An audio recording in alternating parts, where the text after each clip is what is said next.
You guys ready? What is a way to get started in a lecture? Correct. Always this. Always respect. Sorry, I'm running late today, but you see that you can see that the reason for that. Isn't it obvious? Because yeah, it's obvious because I did bodybuilding, so it's that visible. Yeah, so you can tell the difference. So now when you don't recognize me from the last week video or the this week video, it's all because of the bodybuilding. So yeah, that's the reason behind. Very good, very good. So what's going to happen today is a real deal. Thank you, Suraj. Hey, Suraj, before you're leaving, what was the message that we need to deliver? Use of AI. Okay, in Moodle, next time you log into Moodle, take a look at the tab that is related to use of AI. So there are instructions how to use the AI. And I mentioned earlier in this email communication that I would like you to use AI as much as you can. As much as you can.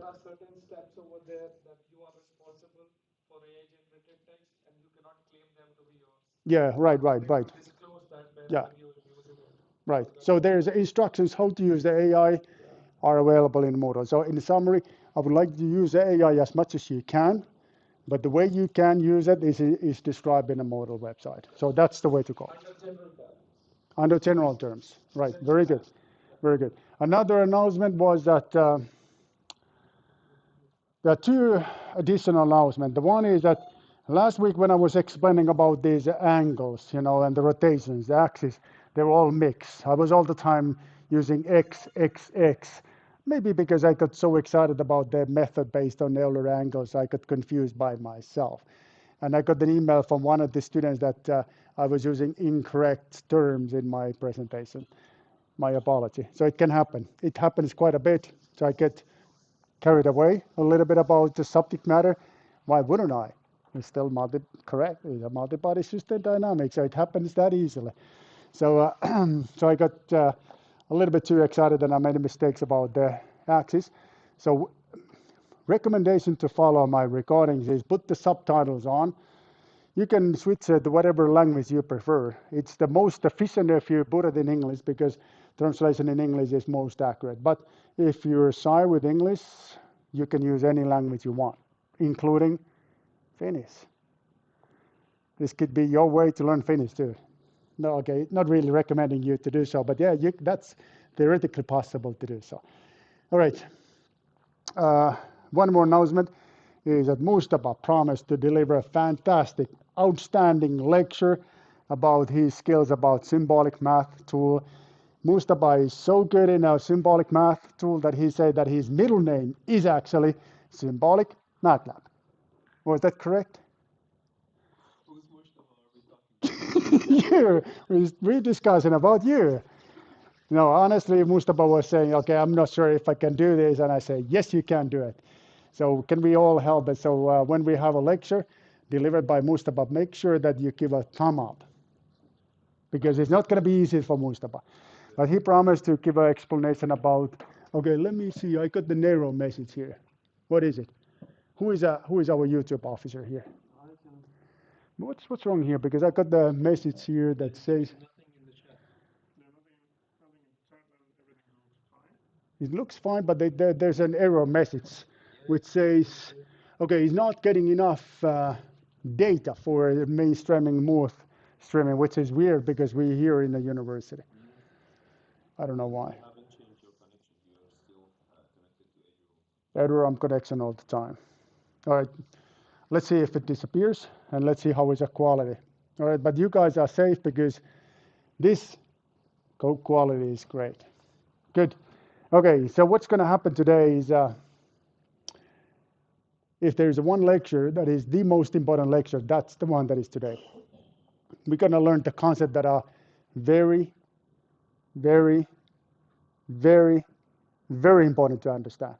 They are simple concepts, seemingly simple concepts, but you need to understand that back and forth. You need to understand the fundamentals. So we're going to speak about kinematically driven systems and dynamically driven systems. And I know that you have heard this already a million times. You may think it already, oh, I know what's the deal with the kinematic driven. I know what's the deal with the dynamic driven. And if that's the case, that's fantastic. But I want to make sure that you understand it the same way that I do. So make sure that you're following me carefully today. So we're going to continue with the concept of constraints.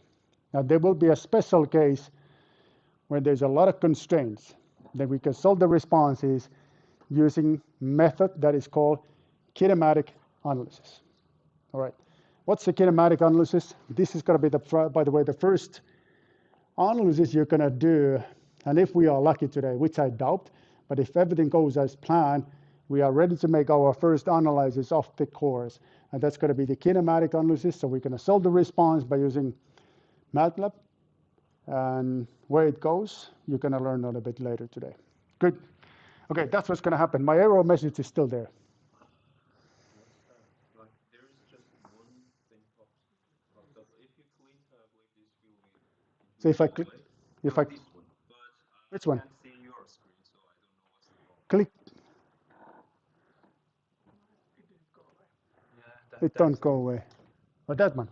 No, I think, is that a problem? Click share, this one. Yeah, it goes away. So anyone, can one online participant just to check like if the chat is okay, just type X. Then we see that it is, we have a communication channel. I'm using mine. X. So put an X there. X like a Twitter. Yes. Yes, communication channel is up and running. Okay, I know that you know this already, but because this is the only equation that I'm expecting you to understand, let me repeat this to you. Okay, we are describing the kinematics, and this is already something that takes you in a direction of kinematic analysis using this equation. This equation is something that we can describe a particle with respect to reference coordinate system. I want to go slowly because minor misunderstanding in the concept will lead to serious consequences in a sense that you're gonna get lost very soon. So this is an equation that we're gonna use. What we're gonna do, the equation is to describe the point, which is called particle. Point of the particle, you can say that they are equal thing because they both are like a mathematical notation. So it's a point that we're describing using this equation. All right. We make this selection. We select the way to describe the particle using this equation. You could select another way if you're not happy with this, but we wanted to use this particular way. This selection is critical because everything from this on will be based on this selection, including the number of unknowns. So what we need to do when we look at the equation, we have to be able to identify the unknowns from the equations. And those unknowns will be later called as a generalized coordinates. Generalized coordinates tells you what is a translation and orientation of each bodies in your system. When you look at this equation, the variables are related to vector r, which in a planar case consists of two components. These components are projection in a global x and y direction, global x and y direction. So this equation or this vector is rx, ry. I'm going to take the a intentionally away to simplify the notation. Both components are variables. So if the body translates in a global x direction, this will change. If it's global y direction, another one will change. The body can rotate. And when the body rotates, that will be described by angle theta. That's going to be our third variable. So the one body needs three generalized coordinates to be able to tell where is its translation and orientation. So everybody needs three generalized coordinates. Everybody. So every single body in the system needs three generalized coordinates. So now if I have 10 bodies, how many coordinates I need to know each of the bodies? 30. Correct. So it's this simple. It is this simple math. All right. This guy, this translational matrix is something that maps the notation from body coordinate system to global coordinate system. So we have two coordinate systems only. The one that is assisting the other. Assisting one is a body reference coordinate system. We use it because it helps to scan the particles within the body reference coordinate system. That's why we use it. The consequence is that we're going to use this kinematic notation. Okay, that's where we are at. Okay, very good. All right, then we discussed last week. This was a chaotic section of the lecture, so we discussed about rotations in three-dimensional space. Only discussing this class about spatial applications. Now we concluded that there is a one way, which is called Euler angles. That is a pretty straightforward way to describe the rotations in a three-dimensional space. It is based on three successive rotations. Successive rotation is a key word to understand the concept. The rotations are typically used rotations are such that we have first two coordinate systems completely parallel with respect to each other. Then you take a hold of the z, let me repeat, z axis, because this is what I say incorrectly a week ago. You introduce the amount of rotation that is psi. What? Phi. Yeah, that's what I said, phi. Yeah, phi. Amount of rotation that is phi. And then, did I? Okay, the problem is that there's this goddamn recording, so you can go after and check it out that I said that incorrectly, but what are you gonna do? What are you gonna do? Okay, so we have now once rotated coordinate system. Then, very important thing, once rotated coordinate system, you take another halt. This time along the x-axis. You introduce the amount of rotation that is theta. Twice rotated coordinate system, you're gonna take one more rotation, which is again around 2 times rotated z-axis. Amount of rotation is, yes, this is like in a rock bands when they are singing, they sometimes stop singing, then the audience will continue. So this is the way we need to do it in future too, because I simply don't remember these weird letters. Sorry, what was it again? Sorry. Okay, got it. Okay, that's how it goes. And the 3x3 rotation matrix looks like this. Another email was wondering that weekly assignments ask you to do the rotation around the y-coordinate axis. Not possible, because y-coordinate axis is not within the parameters here. So it's not possible to do the rotation. Yes, it is. Because you remember this is based on the gyro, and gyro you can put any orientation in a space. How? Let me explain that to you. That's gonna make your life easy. It's like this. So what you need to do is that, this is, okay, this example is not the one that I would like to introduce.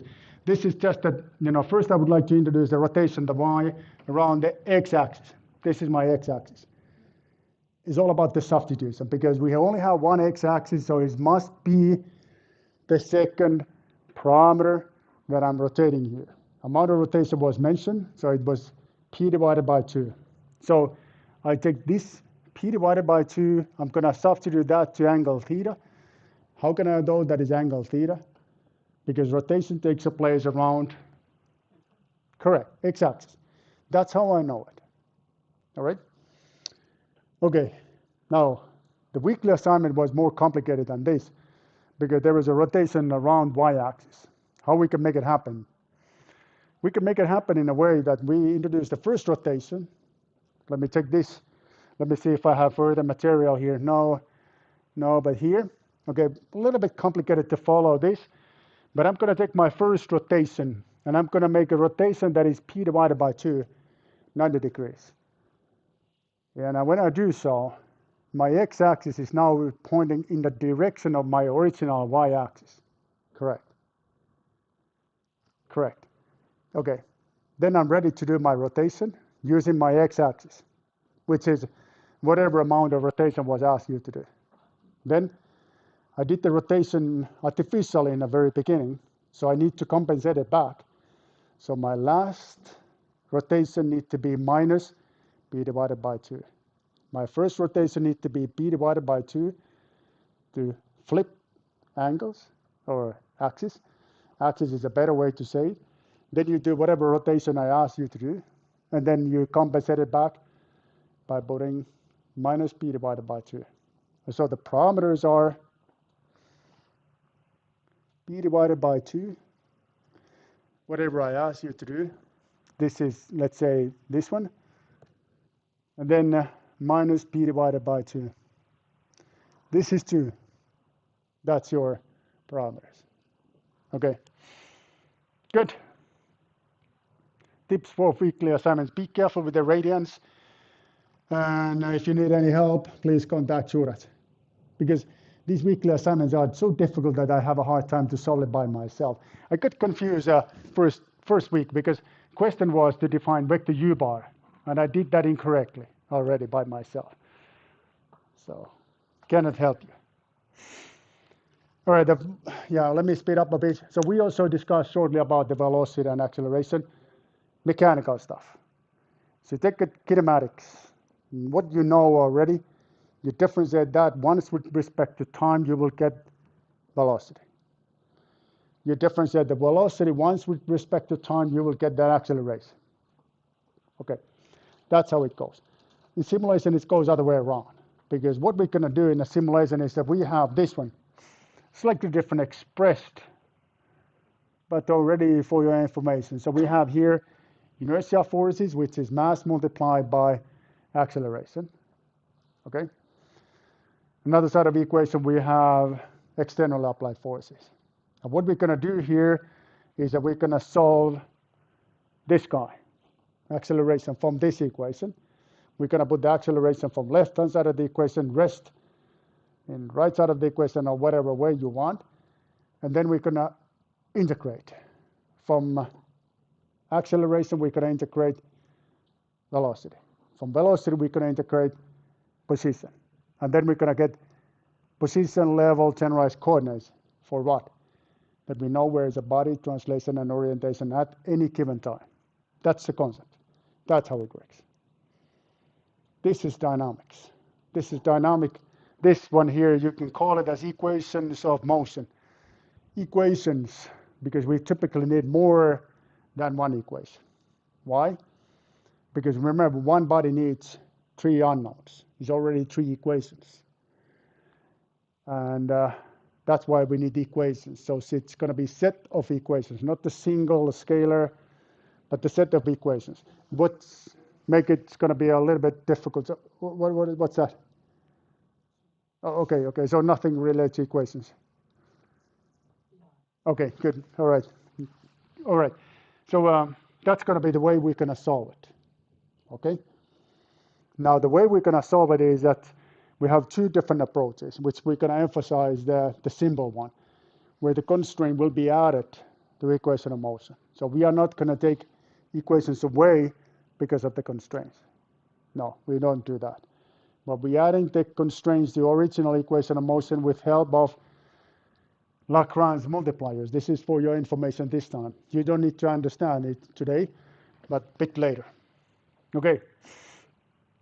Constraints is this concept that if you introduce the motion to one body, neighboring bodies will follow because their motion possibilities are limited because of the constraints.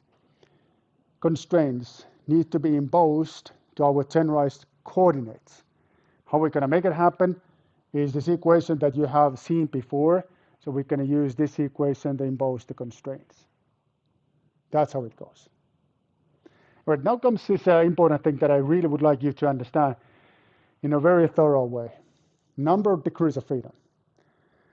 Number of degrees of freedom can be computed once you know the number of tennorized coordinates. What is an information you need to be able to compute the number of tennorized coordinates? You need to know colors of the body, correct? No, of course you're not, because color is immaterial here. It makes no sense. Color doesn't make any difference here. But we need to know how many bodies in the system. Number of bodies, that's what we need to know. And once you know the number of bodies, that will need to be multiplied by 3. That's how you know the number of unknowns. Tennorized coordinates, the one way to say that. Number of constraints, depending on your constraint types. There are many different types of constraints. We learned that there is a revolute joint. If you remember what we did a week ago, revolute joint needs two constraint equations. Either type of the constraints needs equal or less number of constraints. Now, if I have one moving body, pendulum. Here's my pendulum. What's going to be the number of degrees of freedom? So there's a voting that says 1. What about 3? Because 3 generalized coordinates. No? So not 3. You guys sure about that? Because 3 generalized coordinates. Good, good. Yeah, I'm very proud of you. You're not getting confused about my stuff. So of course it's 1. How can I know that it's 1? Because there's a one moving body. That one moving body needs 3 generalized coordinates, right? So it's a 3 generalized coordinates. How many constraints? Those of you remember what happened a week ago? Revolute joint needs 2 constraint equations. So it's -2, 3 minus 2, 1. So it's 1 degrees of freedom. Okay. All right, then comes something very, very, very important to understand. There could be different scenarios depending on the number of degrees of freedom. These scenarios are conceptually very different, and they lead conceptually different solution procedures, completely different. They have nothing to do with each other. Now, let's say very little to do with each other. So that's maybe the more accurate statement. If my degrees of freedom is equal to 0, then the system is called kinematically driven system. Then if, like, take myself back to this pendulum example, if this is the pendulum, we just concluded that it consists of 1 degrees of freedom. What if I'm going to eliminate this 1 degrees of freedom by saying that actually this rotation that obviously is the way that the pendulum can move is no longer free to move as it wants, or not free to move because of the gravity force or external applied forces, but I'm saying that actually I wanted this pendulum to move using this equation, which is, if I put here angle theta need to be sine time. T here refers to time. It's okay. Then the motion is described. So this is something that you can call driven constraint. I'm moving my mechanism, which is a pendulum, using my constraint equation. Constraint equation that is telling me at any given time what is a numerical value of the angle theta. Then this is something that is a kinematically driven system. And I can solve the response of kinematically driven system by using nothing but my constraint equations. Let me repeat it. Nothing but my constraint equations. And that's going to be conceptually very different than dynamically driven, because dynamically driven is something that I need equation of motion. And I need to solve the equation of motion in forward of time, like I explained earlier. So I need to do the integration procedure, time integration procedure. But if it is kinematically driven, I don't. I can solve it by using my constraints and my constraints only. How this is possible? Well, it's possible because remember there's a pendulum. The number of generalized coordinates was 3.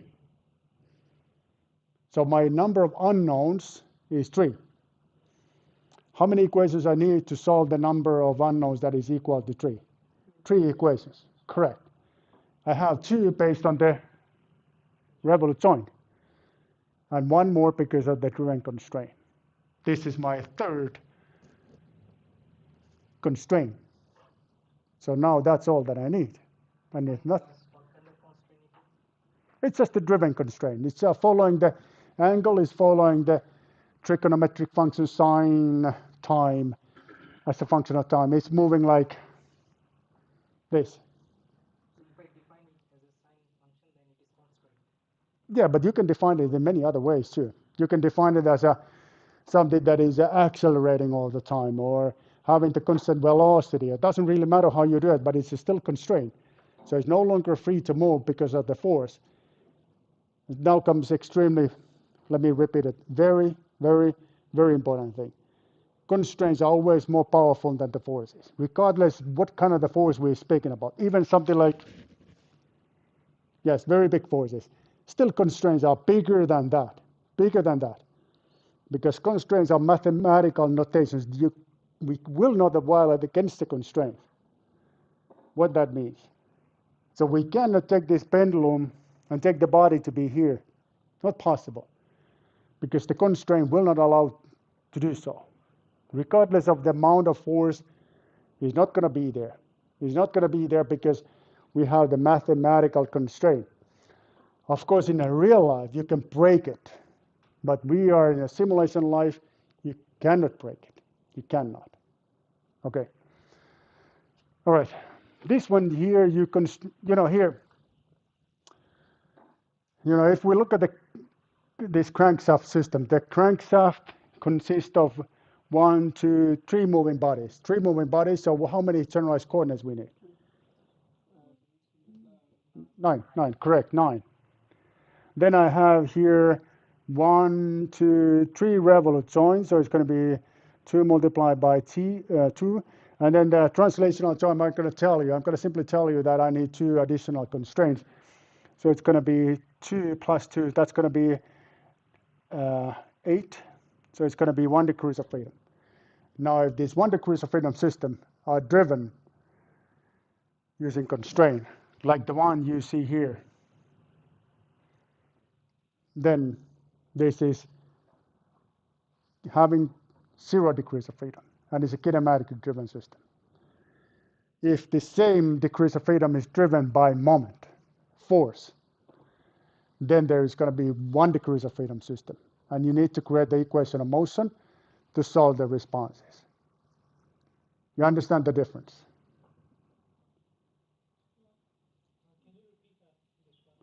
Yes, we'll do it. Yes, we'll do it. Okay. So should I take these drawings away? Okay, so you can still follow that. We concluded that the crankshaft mechanism consists of 1 degrees of freedom. Okay, 1 degrees of freedom system. So this 1 degrees of freedom is going to be taken away by introducing 1 more constraint. And the constraint could be, for example, that I'm saying that piston body, this one here, have to follow the equation that is x equal, again, it could be like sine time, making this piston to move back and forth. And if that's the case, that's the only information I need. I can compute the rest of the bodies using my constraints, nothing but my constraints. So using that information and using my constraints, I can compute my translation and rotation of my connection rod and my crankshaft. That's possible. You don't know yet how to do it, but I will explain that to you momentarily. But I don't expect you to know that now, but I expect you to understand the concept. Now, if I'm going to take this constraint away, and I'm going to put the force here instead of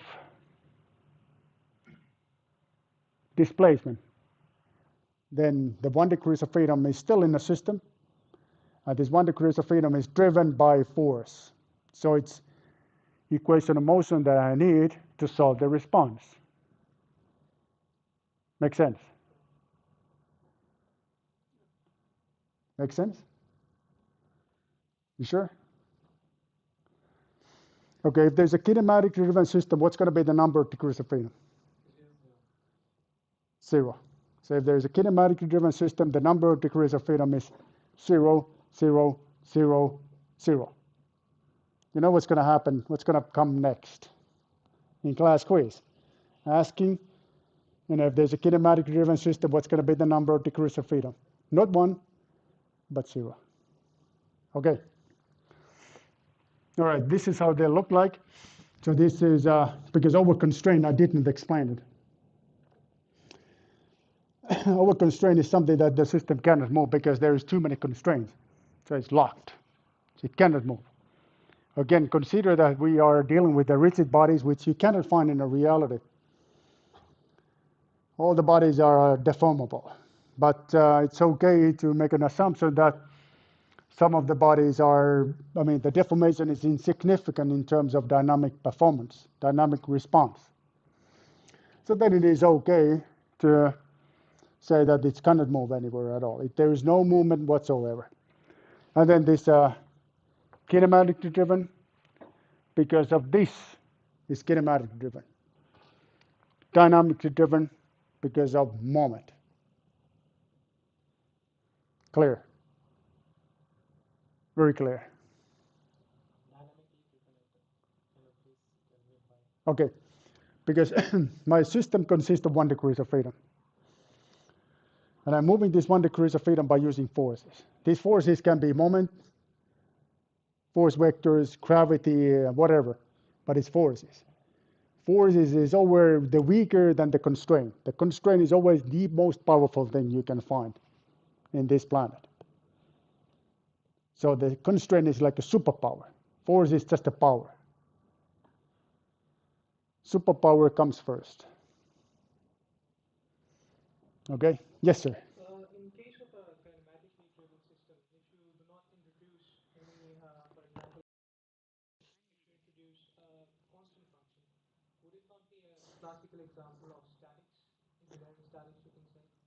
Okay, so this was a fantastic question. So you said that, so can you please repeat it? So because I was, put this muted and muted. So Yeah, I was saying that in case of a kinematically driven system, the last constraint that you introduce, if it's not a variable function, it's a constant function. So would it not be an example of engineering statics? okay, so this is a fantastic question. So what about this? Because this is angular velocity is a constant value. All right. So the constant value, because this is a constant value, is it this a motion analysis at all? Is this a statics that we need to use here? But no, we need to use a motion analysis because it is correct that this one body has a constant angular velocity, but other components, other bodies, see the situation differently. Give you an example. So when this is running with a constant angular velocity, it's moving like this. The piston is moving like this. A piston, when you're drawing the piston acceleration, it's going to be a lot of acceleration and deceleration. So you still need to use a motion analysis to solve it. But you can solve this by using constraints only. Fantastic question. I went to a cafeteria to get my coffee for today's lecture, and I asked, like, do you have a coffee coupon? And they said, yes, but it's going to take a while. So it's going to be next week that I will give my rewards to you. That's my style too. I keep on telling highly, I'm going to give you rewards, I'm going to give you money, I'm going to give you candies. And then at the end of the day, nothing. Mustafa knows my style. Always a big promises, big promises, and at the end of the day, nothing. Unless it's written in the email. Yeah, you need to put me in a writing. You need to force me to sign it. Yes, I'm going to give you coffee. Then I will make it happen. Otherwise, it's just talks. And my talks are my talks. Okay, good. All right. Number of degrees of freedom in kinematic-driven system is how much? Okay. Let me take this just a second because my Socrative is not yet on. So, ooh. Okay, you guys don't see this. Just a second. I need to. Let me see how is my. Oh, it's all black now.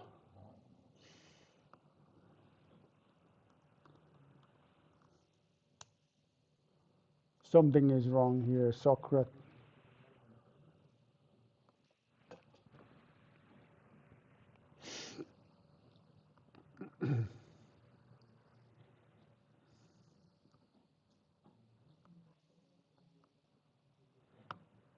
Okay, so it's on.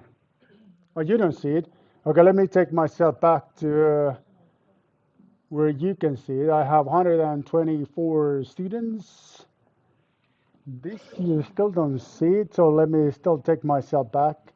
Okay, one more thing. I need to do this, and then this, and then this. Okay, can you see it now? No, not yet. It's there. There it is. Okay, so that was very brief.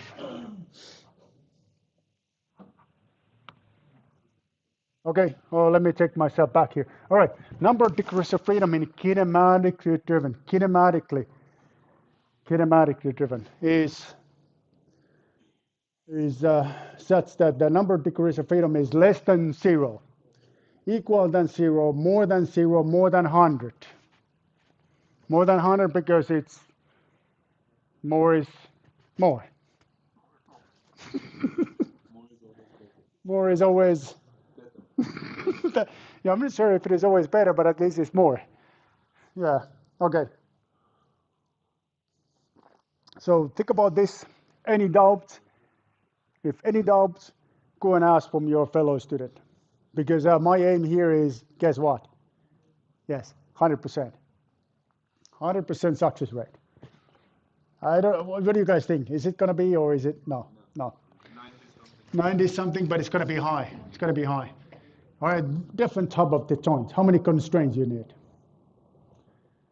Fixed joint, which is, by the way, not the good modeling policy. Needs three constraint equation. Why not? This is not the good modeling policy. This is simply due to the fact that if you have like a L-shaped pendulum, this is connected to ground via revolute joint, and the L shape is like this.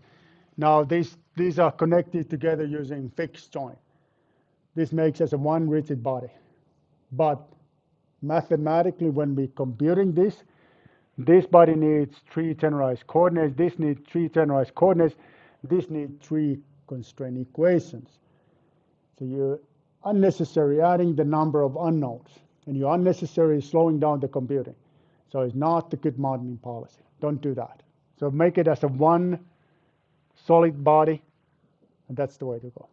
Okay, revolute joints, a revolute joint. 2 degrees of freedom, that's what we learned earlier. Translational joint, also 2 degrees of freedom. Primitive joint, which constrains only the motion in the one particular way, a direction is a one constraint equation.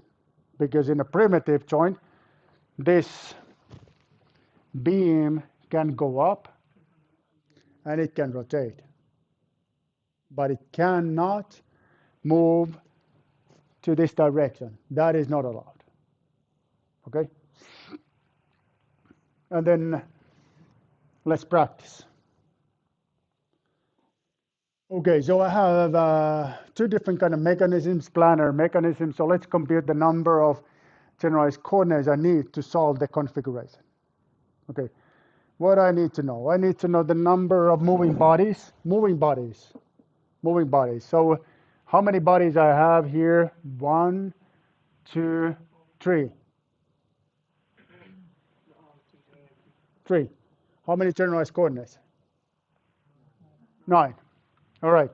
So that's going to be the number of unknowns. The next, I need to compute the number of constraint equations. So I obviously have here translational joint, 2 plus. Then I need to compute number of revolute joints, 1, 2, 3, 4.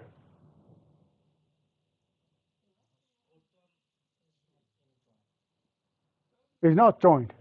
This is not joint. Yes, you're right. This is not joint because yes, it's just a drawing symbol. I got confused. So this is not the joint. So I have 3. So it's 2 multiplied by 3. That's 8. 1 degrees of freedom. Here, this is 2 cylinders connected together. So I have here 1, 2, 3, 4 moving bodies. How many generalized coordinates? Too many coordinates. How many? There is a 1, 2, 3, 4 moving bodies. Yeah, cylinders. So how many variables I need? 12, correct, 12. That is 12. Then I need to compute the number of translational joints. It's not visible here, but is there is a 2 translational joints. 2 multiplied by 2, that's 4. And then I need to compute the number of revolute joints.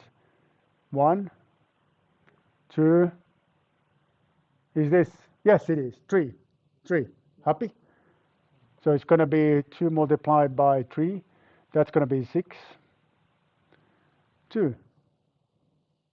2 degrees of freedom. So 2 different ways that it can move. What are these 2 different ways that it can move? Well, the cylinders can extend themselves and it can move like this. One cylinder can extend, another one can extract it and move like this. Those are the 2 ways. Makes sense? Makes sense. Okay. One more exercise? Yeah, yes, sir. Where did I get the 2 in a first example? Because I have here translational joint. That's going to be my 2. And the 2 is here, number of constraints I need per revolute joint. How? Yes, when counting the constraints. This is how many revolute joints. There are 3 joints. Each of them needs 2 key equations. Good. Okay, this one. This is a pendulum, but the special pendulum, because I have here primitive joint that only prevents the motion in the global y direction. What's going to be the number of degrees of freedom? How many coordinates? 2 coordinates. No, 3 coordinates. 3 coordinates. 1. 3 minus 1. Correct. So there's a 1 primitive joint, so it's going to be 2 degrees of freedom. So it can move. The camera people don't see it. It can move like this, and it can rotate. So 2 degrees of freedom. You got the concept. Good. Very good. You sure you got the concept? You don't want to revisit in the previous slide?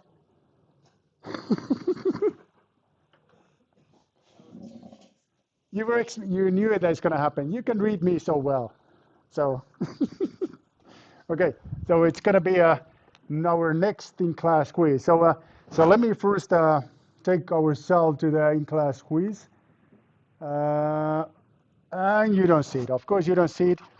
Let me put this back on because I would like to build a moment of excitement here.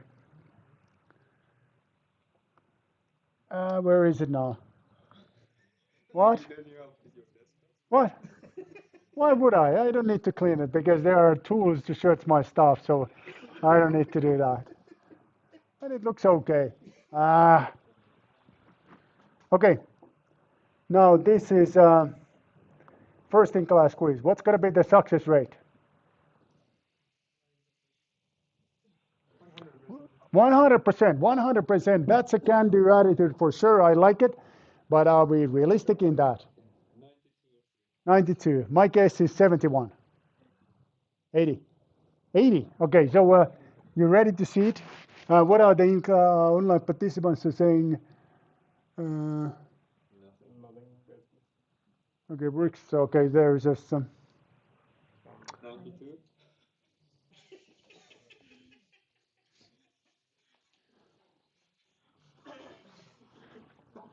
My fault, my apology. I made a mistake here because I did not repeat it long enough. That it is one that is 0 degrees of freedom. Okay, we'll not do the mistake similar like that anymore. Okay, let me take a look. Okay, more than a 0 got 7, is it 7% of the votes? Which is okay, but not correct one because it's a dynamically driven. So it's a completely different concept. Minus 0 is no good answer because then the system cannot move. Good news is this, no one is voting more than 100, which is good news. All right. Okay, we're going to move on to the next one. Okay, what's going to be, oh, you don't, okay, Okay, let me see if I can show it like this to you. Okay, so now you can see this. And I see that I'm going a little bit slow today, but that's okay because maybe we can take it a relaxed way today. Because I'm a laid back guy.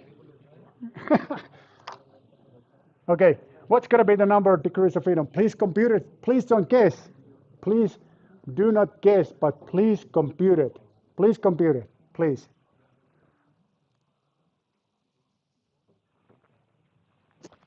Okay.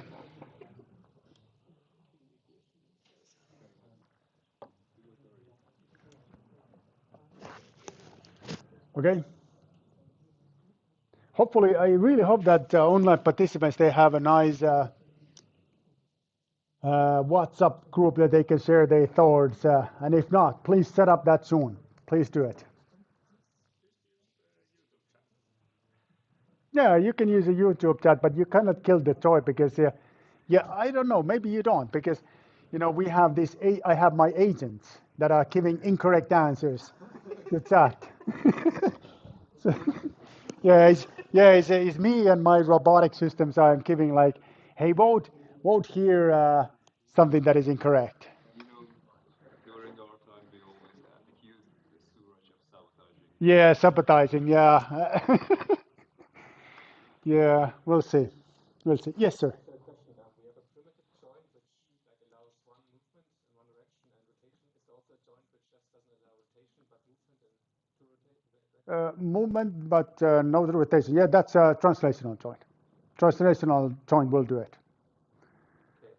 Yeah, so so it's only the translation that it allows you to do it. Then you can set the translational joint to any direction you want.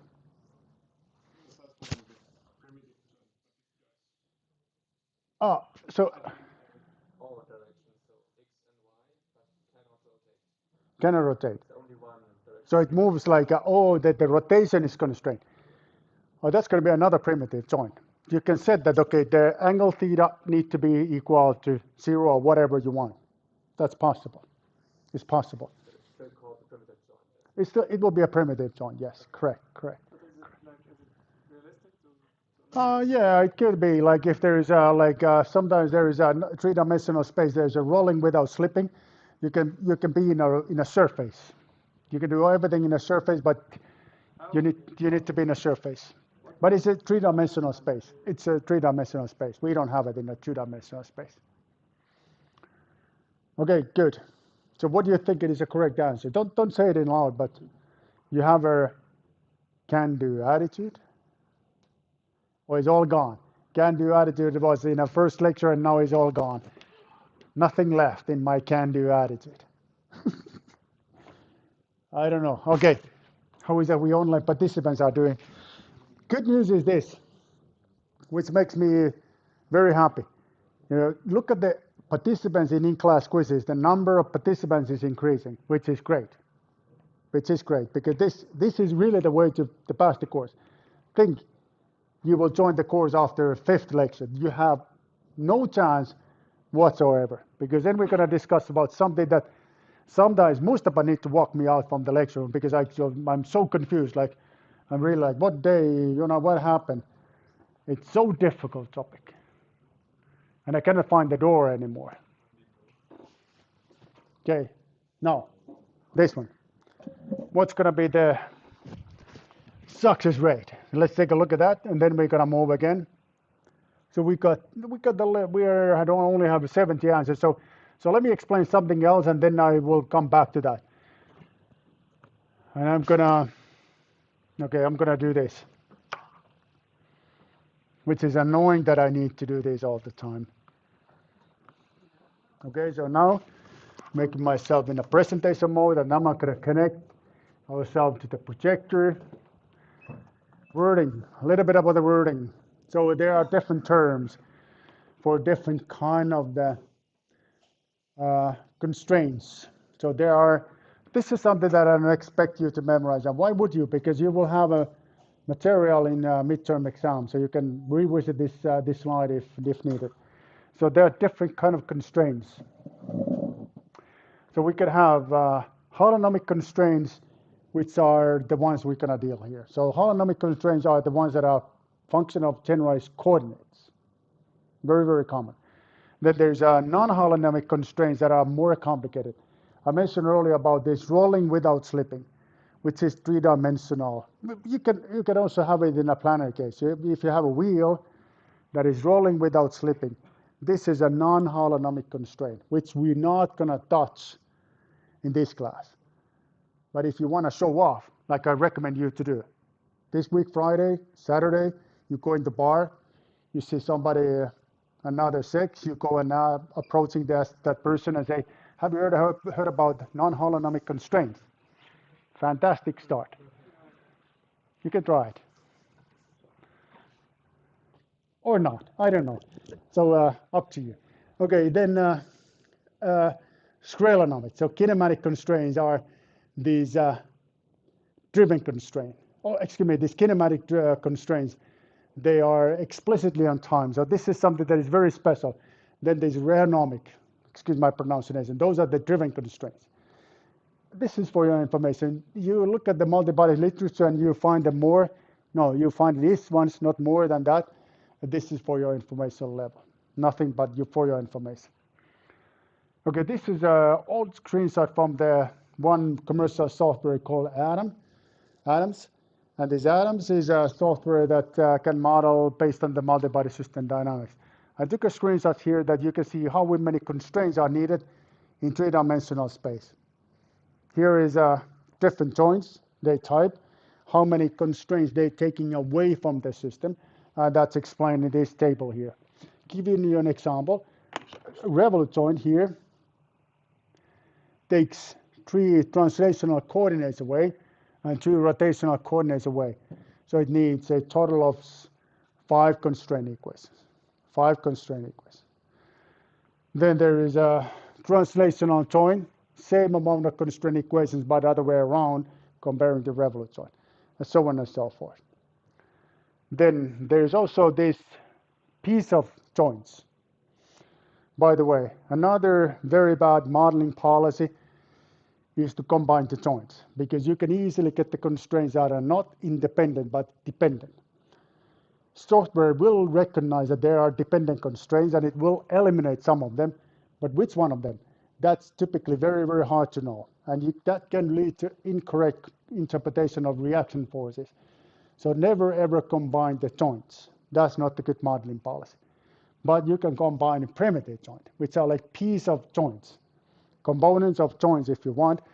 And you can combine it in any ways you want. And this is an example about how you can combine them in an Atom software. And you can get all possible combinations. Okay. All right, 3-dimensional space. One more example. This is the last one. In 3-dimensional, I know you need to get the break, and we're going to get the break right after this.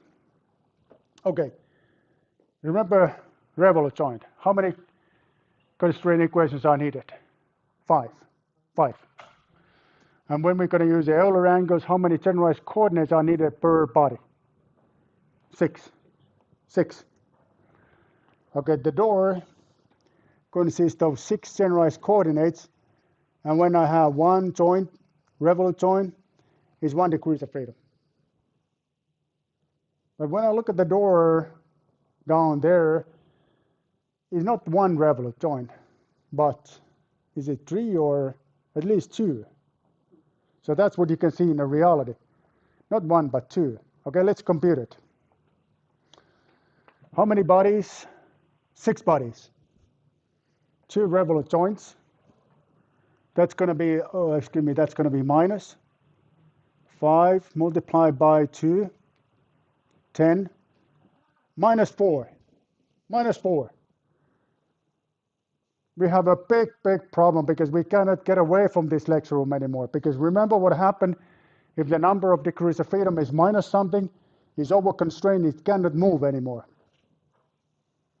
We're all going to die here. So we have no hope. We're all going to die.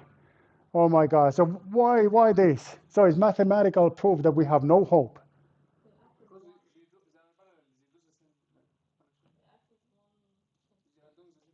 So now you're not happy with my mathematical proof. So what's wrong in my proof? Because they are what? They're parallel.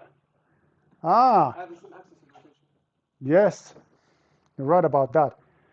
Because the constraints only eliminate the degrees of freedom if they are independent. If they are independent, these are not. These are constraining the same set of generalized coordinates. I'm using the double amount of constraints to do the one job. This is what you can see a lot of in the reality. But this is going to be problematic in computer simulation because we are assuming the door to be rigid. And when it is rigid, it's going to be this problem. And how is this problem? Because the software will recognize that I have too many constraints. I'm using the constraints that are dependent. They are not independent. And it will recognize that, yes, there is a dependent constraint, and it will recognize it, and it will eliminate some of the constraints. But which one? That's a good question, because later we're going to use these constraints to compute the reaction forces due to the constraints. And some of the constraints will be eliminated, some of them will be not. That's what is not the good modeling policy. So try to avoid something that is a redundant constraints. Redundant constraints. Good catch. So we're safe. So we're not going to die here. So that's a good news. And now, because to celebrate that good news, should we have a break? We survive. We will survive here, and we can even have a break. A lot of good news. How much do you need? 10? 5. 5. Can we have 5? Can you survive with the 5? All right, 5 minutes break.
Okay, let me take myself back here and let me put the screen on. So we only have half an hour, roughly half an hour time left. So we'll see how far we can go today. Window, I want to share my, no, not this one, but the window, this one. Very good. Looks good. Looks very good. And I want to share my, so yeah, that's okay. Looking okay. So, what do you think? Are we ready to see the results of the second in-class quiz? Second one. Okay, let's do it. Let's do it. So here is it, and we got 90 answers. So we got getting happier and happier all the time. 90 people. Look how few people are not participating in the lectures. Good sign. Very good sign. This is important. All right, but success rate will be what? You cannot see it. Of course not, yeah, because the cable is loose here, so YouTube cannot see. Hmm. Okay, now they can. Now they can see. Okay, let me take the OBS away. This is it. It should be, let me just check by myself. Should be visible. I think it is, yeah, it's looking very, very good. Okay, success rate is 60. Musta by hurts. It hurts. Physically hurts when you say that. 100. Okay, so the guess is 100%. So each one in the lecture room are voting 100%. Online participants are voting nothing. So the success rate today is 78. Not very bad at all. So it was good. It was good. Okay, let me take myself back here. And I need to do this one more time. I need to lose this one. Put this one in a presentation mode and then this back. Now you see. This is not the one that I wanted to show you. Because I was, where is it now? I was here, this one. But you saw that this same mechanism, now I say it, the same mechanism will come again. You heard it. Same mechanism will come again, but it's a different configuration. Okay. How much the degrees of freedom will be changing because of the different configuration? None. None. Okay, now I'm thinking that in-class quiz will be 100%.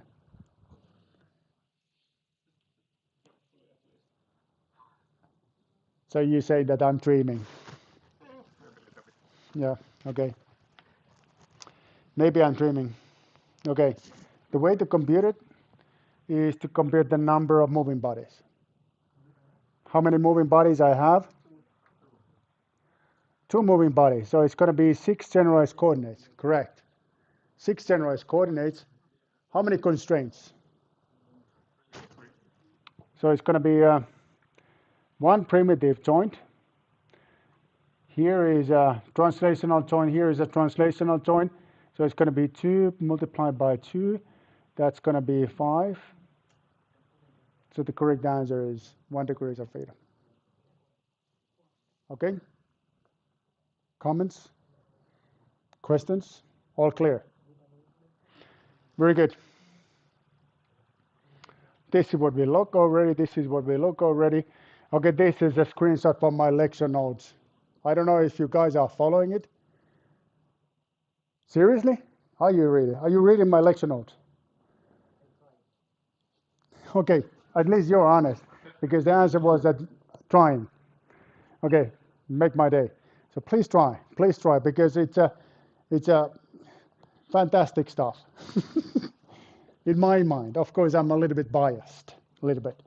Okay. Anyway, so this says this is took from the lecture note independent coordinate, and if they are dependent, they don't eliminate the degrees of freedom.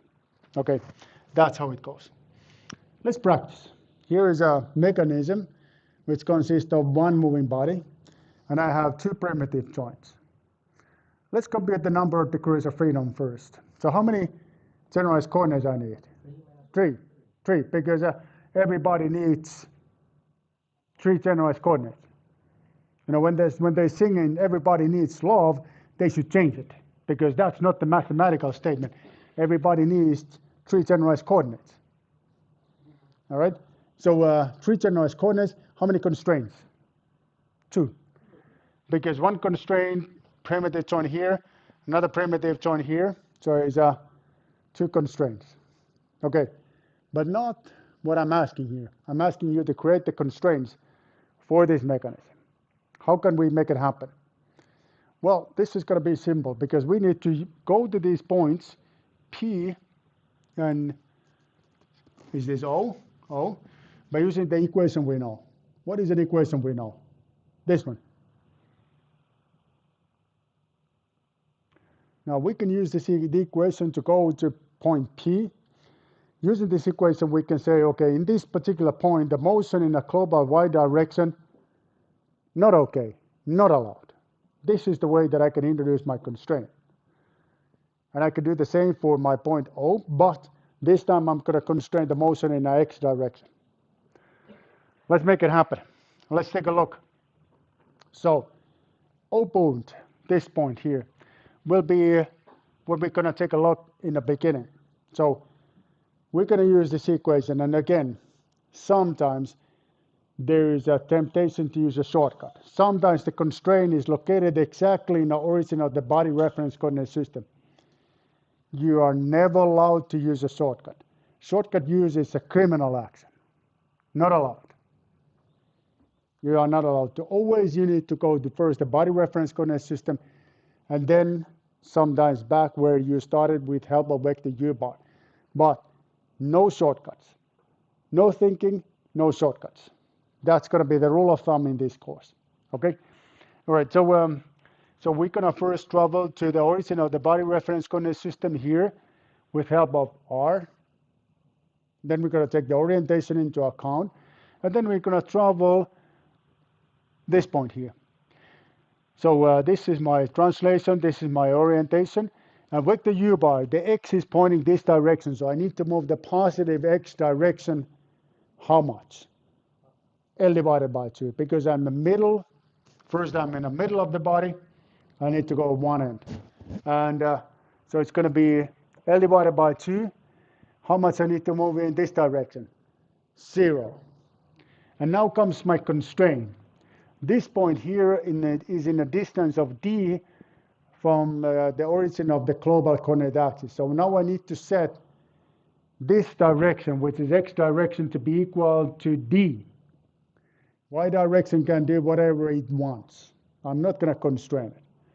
And when I do the math, when I take this multiplication and I take this into account, my constraint equation will be like this. Make sense?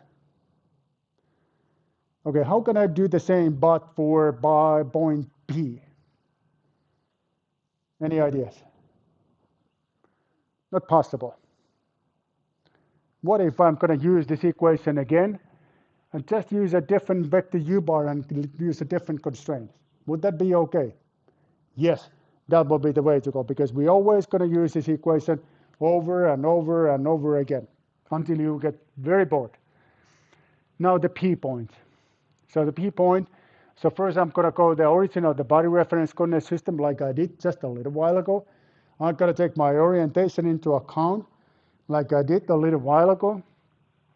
But this time I need to move in a completely different direction than I did a little while ago, because I'm not going to move this direction but this direction. So it's going to be minus L divided by 2. And I'm going to constrain the motion in a global y direction. And this dimension here is A, so it's going to be my second constraint equation. Again, you do the math, you get your second constraint equation. That's how it goes. What do you think? Straightforward. These are straightforward constraints, but then we have a bit more complicated constraints like the Now let me explain this, like the translational joint that I'm going to explain to you momentarily. Okay, constraint equations, what they do for you, they connect generalized coordinates. So they are introducing relations between the generalized coordinates. That's how the motion of the one body will lead to certain kind of motion in neighboring bodies. That's because of the constraint equations. That's what they do for you. Clear? Okay. So constraint equations, what they're doing for you? Interconnect, connects generalized coordinates, define center of the mass of the body. That's option B. Define physical dimension of a body. D. I'm going to read it and take it carefully. Define a particle rotation. Okay, which one is correct? One only is correct. And in-class quiz is not yet on, but it will be momentarily. And success rate will be 110. No? Less than 100.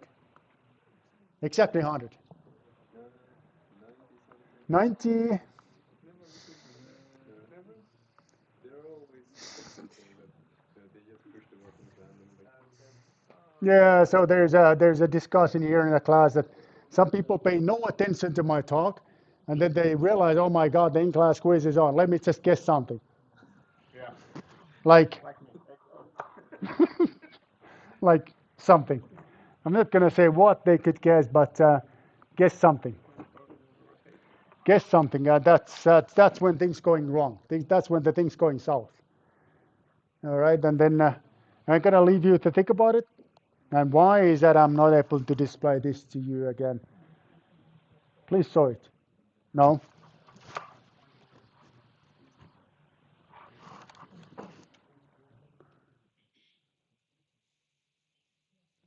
All right, then something that I'm gonna be brief here, but because some people are asking, okay, what about the translational joint? Translational joint is a little bit painful. So let me introduce a translational joint between two bodies.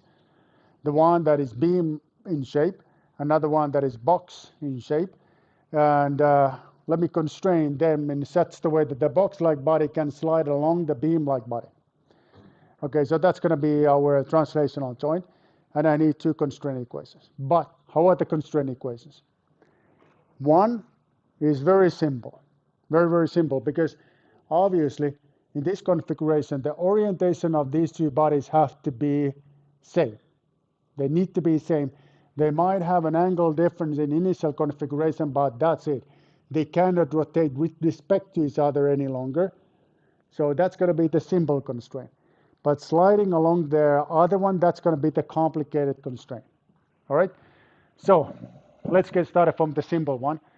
So the first one is this. So the angle of the first body minus the angle of the second body minus constant, which could be equal to 0 too, like is the case in the configuration you see in the figure, is equal to 0. Constraint equations. That's my first constraint equation. It's very, very simple. Second one. To define the second one, I need to introduce actually two vectors that are helping me to define it. C is a constant value. It's just a constant value. And you can, if you can set that to be, like in the case of the figure, it's going to be equal, C is equal to 0. But if they would be initially like rotated a bit, C would be, like if they're rotated 90 degrees, that would be divided by 2. P divided by 2. Okay, second one. I need to make two assisting vectors where the H is the one that belongs to the body B only.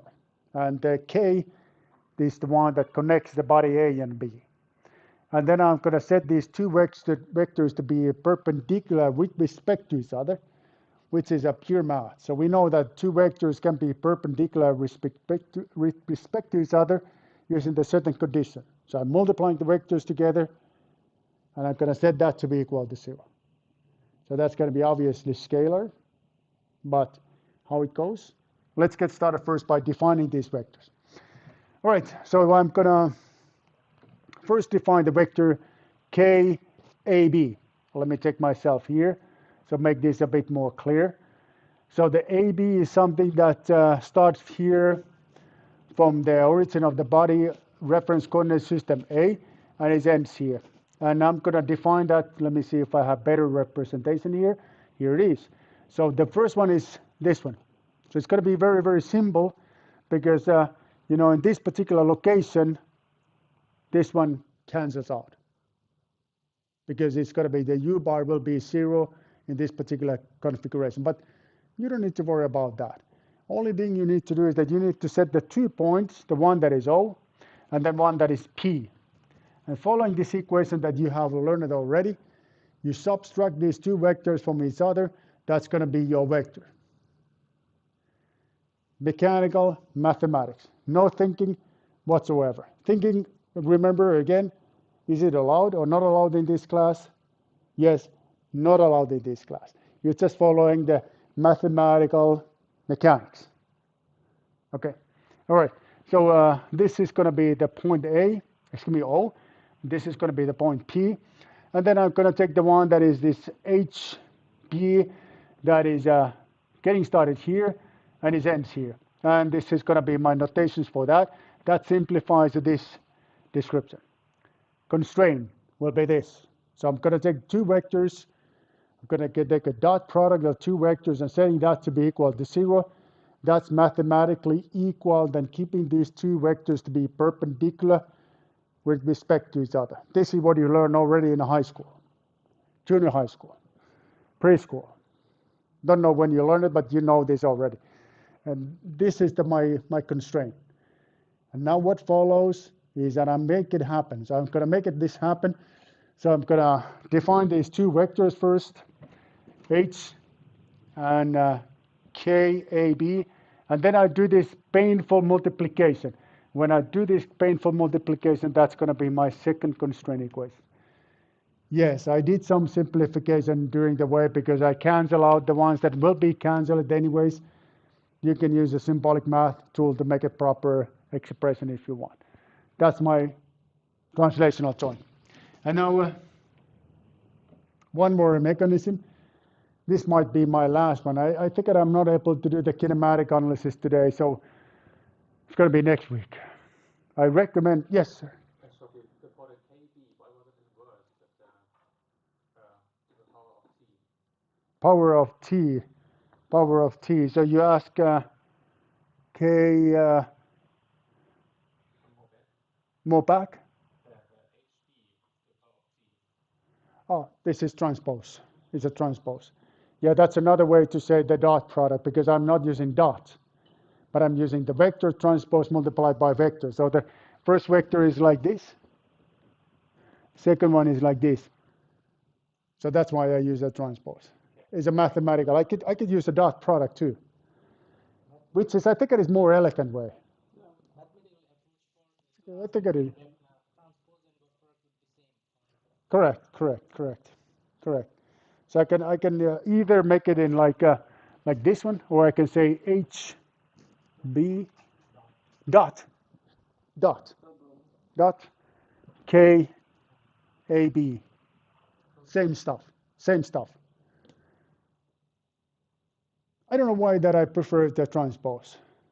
Is that something that comes with an H? I don't know. Oh, these guys are saying definitely it's because of I am old. That's what they say. The nice way to say they're experienced. Okay, so they are like, yeah, definitely. But yeah, sorry if I make you confused about this. Not my intention. But for myself, this dot is something that is, you need to make sure you take this transpose because in the operation, like in my symbolic math tool that I'm using, I need to do the transpose. Otherwise, it's saying, not capable to do the multiplication because the dimensions do not match. Okay. All right. Okay. This is going to be the last example. Yeah, I was about to tell you about this kinematic analysis because there are a few important days in your life. One of these important days is when you're going to learn to do the kinematic analysis first time in your life. It's like learning how to ride a bike, learning how to do the kinematic analysis. Then the really big day in your life will be when you learn to write the equation of motion. It's like getting married, writing the free equation of motion. It's that level of importance in your life. You're never going to forget it.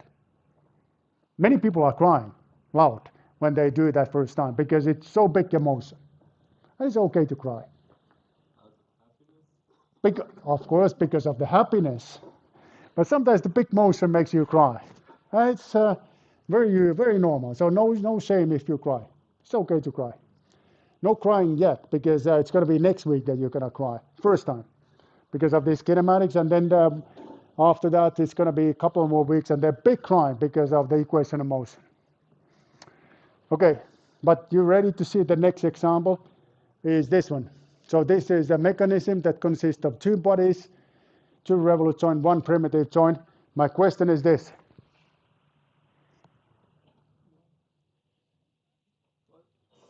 My question is this. What's the degrees of freedom? This is in class quiz. Okay, hold on. Let me put it on. Let me put this on.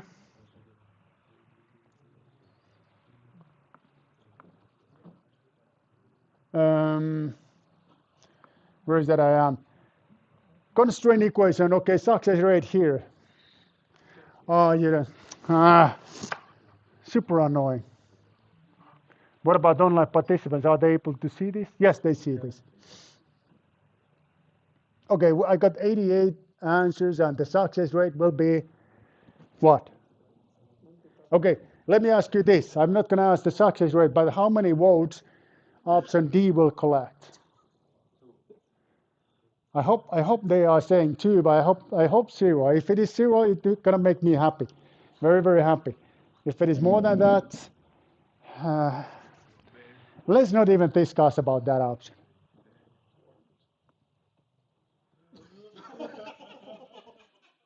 Okay. So we have a little bit of bad news here. So winner is interconnect generalized coordinates, but the D is, for a reason that I don't understand, is still collecting votes. 6%. Remember, the particles do not have the rotational degrees of freedom. Do not. No. Not. No. Absolutely not. Okay. And the next one. Next one is on. So I think this is the last in-class quiz. So we are not able to do 5, but we're going to do 4 in-class quizzes today. So what's going to be the number of degrees of freedom in the system that you will see here? This one. Count the number of moving bodies, count the constraints, do the math, be careful. If any doubts, go and discuss with your fellow student because, or don't, please don't, because your fellow student probably knows this incorrectly. Okay, what is it they say in what the online participants are saying? Nothing today. Why are they so quiet today?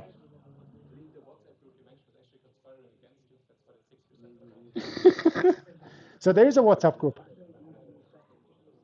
I don't know if there is a one. I don't know. I don't know. Don't know this. Okay, so you do this, and let me take this. Oh,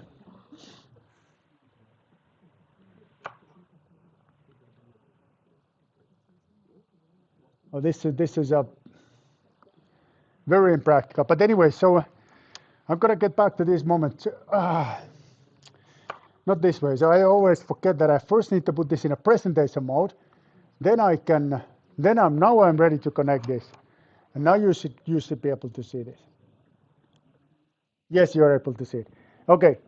So how we gonna solve this thing? How we gonna create these constraint equations we needed in this case? So we're gonna use the equation we know. What is an equation we know? Okay, is this one. This is an equation we know. It takes us anywhere we want. Anywhere we want.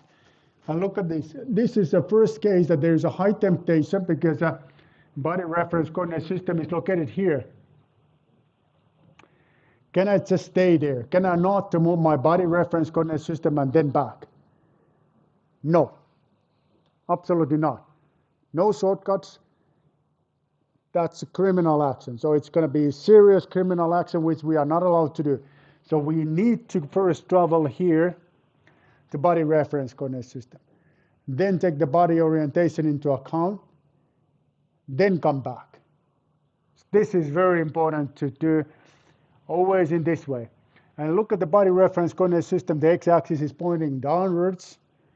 So we need to travel the minus direction to reach this point where we just started. So we started, we came back to the same point. But still, always the same procedure. This is going to be the way that takes me back where I started.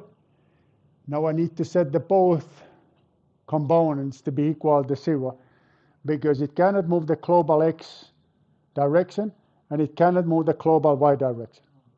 Good. That's my first two constraint equations. Then I'm doing the second constraint equation. So I'm going to take this point here and I'm going to define this point by using two bodies, A and B. I'm going to go exactly the same location where the revolute joint is located, but two different ways.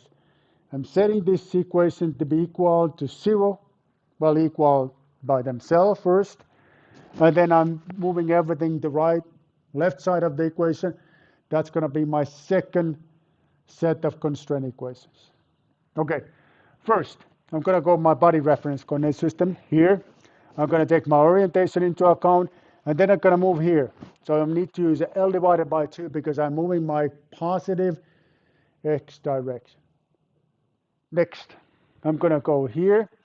I'm going to take the body orientation into account, and I need to move the minus direction. So that's going to be L divided by 2 minus sign. I'm going to set them to be equal to 0. That's my second set of constraint equations. What is left is a primitive joint that is located in a point Q. And again, I'm going to follow this equation. I'm going to go here. I'm going to take orientation into account. I'm going to travel here. And then I'm going to set this y direction, which is this one here, to be equal to 0. And that's going to be my fifth constraint equation. Now, back to my in-class quiz.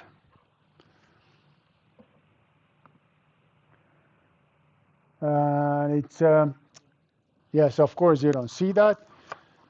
But would it be a fantastic way to close the day by celebrating success rate of 100%?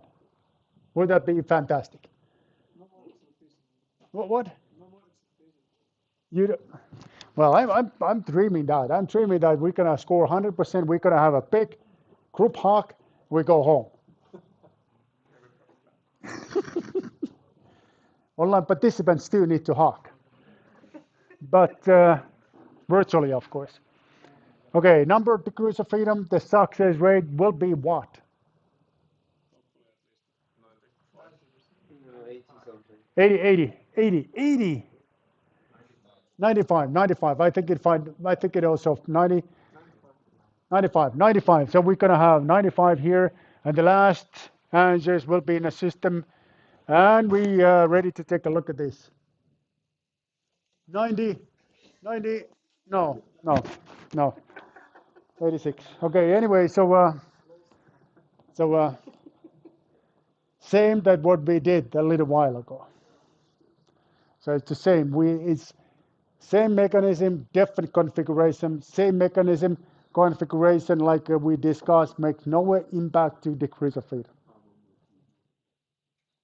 Okay, so no group hug. We're going to close for today. And let me take a look what follows next. Oh yeah, next one will be this big emotion when we're going to describe the Jacobian matrix and kinematic analysis. Jacobian matrix is going to be mathematically a little bit involving, a little bit cumbersome, but that's okay. Good. Okay, guys. See you. I'm going to close the streaming. So see you next week, Tuesday. Very good. Okay, hold on. I'm gonna first close this one.